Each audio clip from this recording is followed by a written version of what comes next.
Wine Nation, and welcome back to the Wine Guild.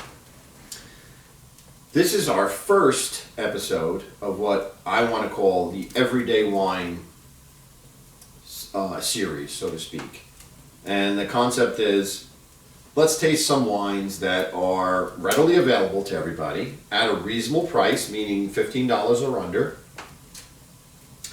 and learn something about the wines that you might want to buy as you're going through the store, perusing, etc. So it's a great idea that was given to me by Tommy Stiggs, a friend of mine, which I thank him for. Let's talk about some everyday wines so that everybody can learn about them and figure out what they can do. I love talking about the expensive or the rare wines, but most people don't have access to them, so it's a very good point. So I was feeling very Christmassy today, so I figured let's do this from my family room near the fire, crackling. And in the Christmas spirit, one of the things people like to do is go on and mingle with friends and family, go to parties. And one of the things you're going to be doing if you're going to participate in that type of activity is you're going to have probably a glass of wine as you're eating hors d'oeuvres. So what better wine is there, what better type of wine is there to have with hors d'oeuvres than Chardonnay? So let's talk about this Chardonnay. It's a rare find to me because I really don't get into the French wines much. They're very complicated. They can really discourage you. And I'm predominantly an Italian wine guy. But last Thanksgiving, I was looking for wines to eat with the meal at various stages of the meal.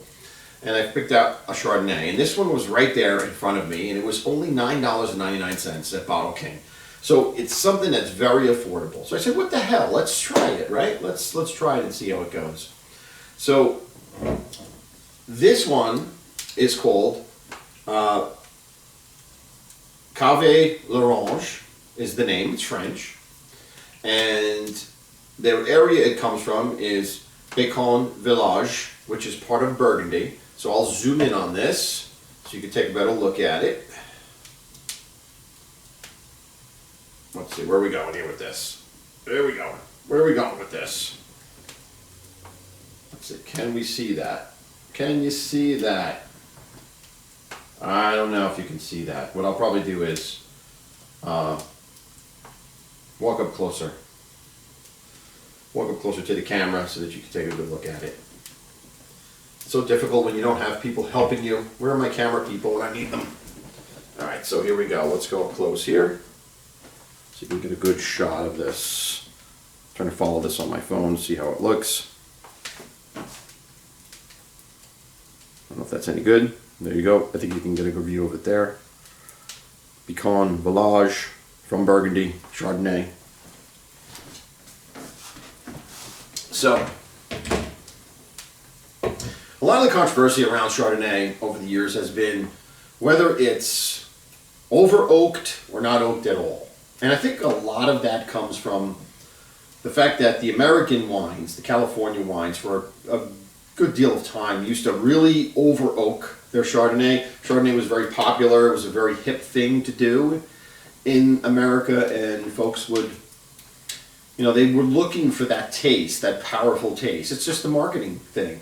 The industry goes with what people want. So at the time, a lot of people wanted that heavy oak taste. That was the unique thing. They were being introduced to Chardonnay on a grand scale, and they were all into it. So the result of that, though, is a lot of people have a impression that all Chardonnay is over oaked and buttery, too much butter and too much wood taste, too much cream taste. And that's not the case. If you go to French Chardonnays, and and this is one of the reasons why I'm happy I picked a French wine for this, is because the French have been true to their tradition, and they do oak because they've always oaked, meaning it's been in oak barrels.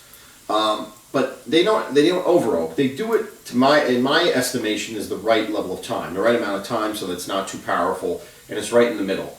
So whether you like oak in your wine, if you really want a lot of oak in your wine, you're going to go with California Chardonnays, and they've even gotten better. They don't do it as much as they did. And if you're looking for less oak, you would go with your French. But, and even nowadays, you have California producers producing Chardonnay without any oaking because of the backlash. So they advertise that, you know, it's in steel cases or it's in, you know, steel vats, and it's not oaked, it's not aged in oak barrels.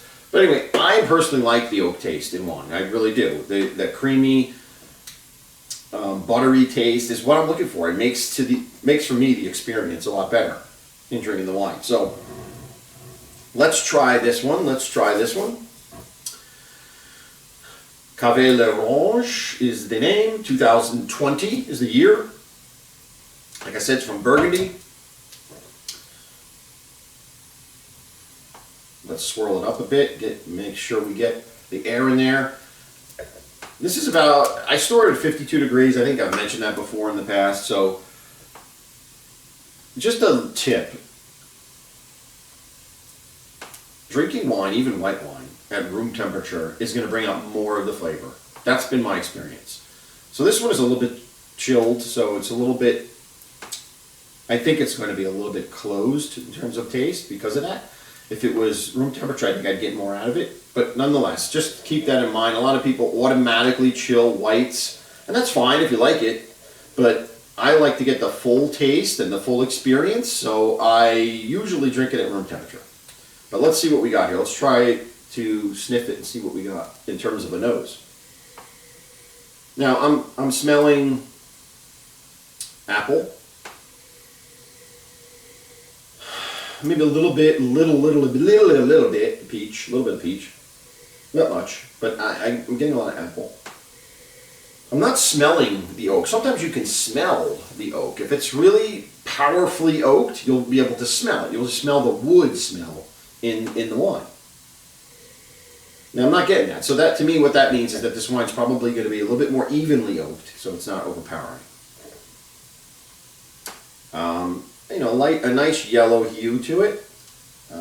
Looks fine to me. Legs are pretty heavy. Legs of the wine showing the alcohol content. I don't know what let's see what the alcohol content is on this is 13%. You know, looking at the legs and how meaning the way how long it takes the wine to drip from the sides, and how long those legs are. You know, it tends to indicate that there's a little bit more alcohol in that, but who knows? But it says 13%. I'd probably say it's about 13.5. But we'll see.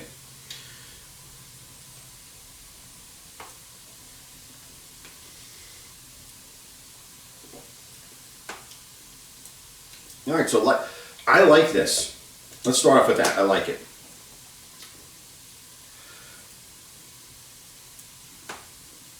The first thing I taste is smoothness. You know, not a taste, but smoothness.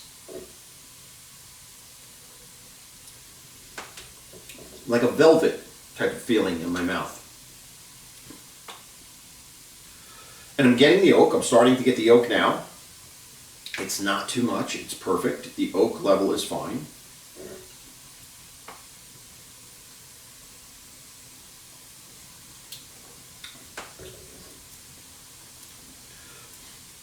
Getting a little bit of lemon, a little bit of sour lemon taste. Like that's the fruit I think I'm tasting. Even though it smells like apple to me. I'm not really tasting apple.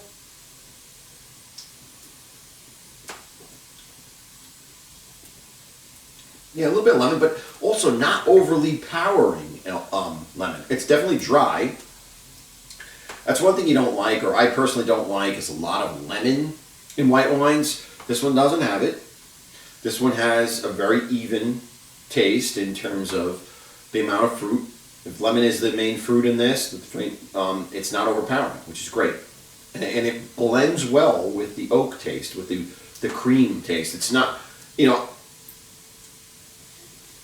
I think at room temperature it might be a little bit more creamy, which I love. As it begins to open up, as the temperature rises and it begins to open up, probably able to taste a little bit more oak, which I think is great, but you know, some people may not like that. But anyway, this is really delightful. It's a delightful wine. I'd love to have this with hors d'oeuvres. I'd love to have it with vegetables. You know, dipping those vegetables out of the vegetable tray. This is great to have this accompanying it. Just sipping this while you're doing that. Any type of soup. This would go great with butternut squash soup, which I make for Thanksgiving. It really is a delightful little wine. And I say little in terms of cost, and in terms of it's not overpowering. It's smooth, and to me, that's really the experience. You want a relaxing, smooth experience, especially around the holidays. You know, you're relaxing by the fire, you're relaxing with friends at a party, just chilling and enjoying the season. You want something that's going to be smooth. You want something that's not going to overpower you, that's not going to blast your mouth open with various different tastes. And this thing accomplishes it. It's smooth, it's sweet, it's not sweet, it's dry. If you're looking for sweet, this is not a sweet wine, but it has a lemon taste to it, slight lemon taste. It has the oak there. Overall, I give it 2 thumbs up on this one. I really do like it, and I think it's a great first forage for us, a foray into everyday wines, because you can pick this up at Bottle King. I'm sure you can pick it up at any other big chain store. It's mass produced in the sense they make a lot of it, so it's readily available. So if you like Chardonnay, or if you never even tried Chardonnay, this is be the one to try, because it'll set the stage for future wines that you taste. Because this is, in my opinion, the way Chardonnay should be made, well balanced throughout the whole thing. So that's my first show of Everyday Wines. I hope you enjoyed it, and I'm going to keep with the Christmas theme, at least for a while, as we go through the Christmas season. I really love holidays, and this is one of my favorites. So, as always, I'd like to say, build a guild. If you like this, please like and share, subscribe, share with your friends, tell your friends to subscribe. We want to build the audience here so I can help you enjoy wine a little bit more. And as always, I'll say thank you for watching The Wine Guild.